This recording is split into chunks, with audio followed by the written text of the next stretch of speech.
സംഖ്യാപുസ്തകം അധ്യായം 34. യഹോവ പിന്നെയും മോശെയോട് അരുളി ചെയ്തത്, ഇസ്രായേൽ മക്കളോട് നീ കൽപ്പിക്കേണ്ടതെന്തെന്നാൽ, നിങ്ങൾ കനാൻ ദേശത്തെത്തുമ്പോൾ നിങ്ങൾക്ക് അവകാശമായി വരുവാനിരിക്കുന്ന ദേശത്തിന്റെ അതിർ ഇങ്ങനെ ആയിരിക്കണം. തെക്കേ ഭാഗം സീൻ മരുഭൂമി തുടങ്ങി ഏദോമിന്റെ വശത്തു കൂടി ആയിരിക്കണം. നിങ്ങളുടെ തെക്കേ അതിർ കിഴക്ക് ഉപ്പുകടലിന്റെ അറ്റം തുടങ്ങി ആയിരിക്കണം.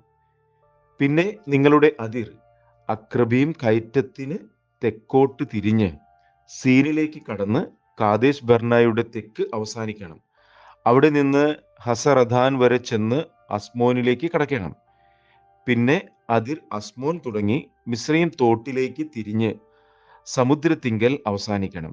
പടിഞ്ഞാറോ മഹാസമുദ്രം അതിരായിരിക്കണം. അത് നിങ്ങളുടെ പടിഞ്ഞാറേ അതിർ. വടക്കോ മഹാസമുദ്രം തുടങ്ങി ഹോർ പർവ്വതം വരെ നിങ്ങളുടെ അതിരാക്കണം. ഹോർ പർവ്വതം മുതൽ ഹമാത്ത് വരെ അതിരാക്കണം. സെദാദിൽ ആ അതിർ അവസാനിക്കണം. പിന്നെ അതിർ സിഫ്രോൻ വരെ ചെന്ന് ഹസാൻ എനാനിൽ അവസാനിക്കണം. ഇത് നിങ്ങളുടെ വടക്കേ അതിർ. കിഴക്കോ ഹസാർ എനാൻ തുടങ്ങി ഷെഫാം വരെ നിങ്ങളുടെ അതിരാക്കണം. ഷെഫാം തുടങ്ങി ആ അതിർ അയിന്റെ കിഴക്കു ഭാഗത്ത് റിബ്ല വരെ ഇറങ്ങിച്ചെന്നിട്ട് കിന്നേരത്ത് കടലിന്റെ കിഴക്കേ കര തൊട്ടിരിക്കണം. അവിടെ നിന്ന് യോർദാൻ വഴിയായി ഇറങ്ങിച്ചെന്ന് ഉപ്പുകടലിങ്കൽ അവസാനിക്കണം. ഇത് ചുറ്റും നിങ്ങളുടെ ദേശത്തിന്റെ അതിരായിരിക്കണം. മോശെ ഇസ്രായേൽ മക്കളോട് കൽപ്പിച്ചത്, നിങ്ങൾക്ക് ചീട്ടിനാൽ അവകാശമായി ലഭിപ്പാനുള്ളതായി യഹോവ 9 ഗോത്രങ്ങൾക്ക് കൊടുപ്പാൻ കൽപ്പിച്ചിട്ടുള്ള ദേശം ഇത് തന്നെ.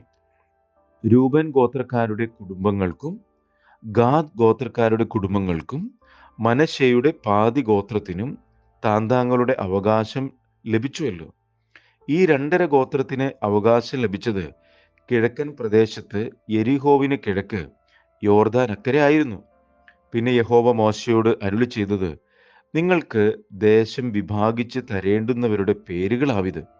പുരോഹിതനായ എലയാസാറും നൂന്റെ മകനായ യോശുവയും ദേശത്തെ അവകാശമായി വിഭാഗിക്കേണ്ടതിന് നിങ്ങൾ ഓരോ ഗോത്രത്തിൽ നിന്ന് ഓരോ പ്രഭുവിനെയും കൂട്ടിക്കൊള്ളണം.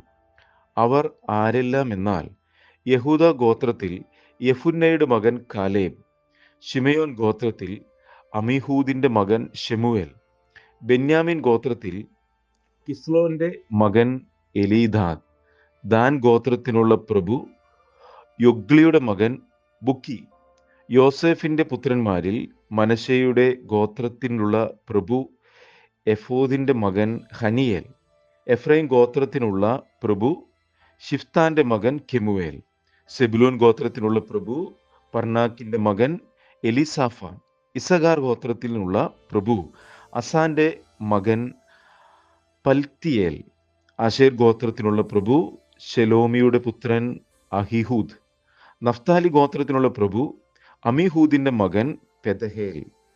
ഇസ്രായേൽ മക്കൾക്ക് കനാൻ ദേശത്ത് അവകാശം വിഭാഗിച്ചു കൊടുക്കേണ്ടതിന് യഹോവ നിയമിച്ചവർ ഇവർ തന്നെ.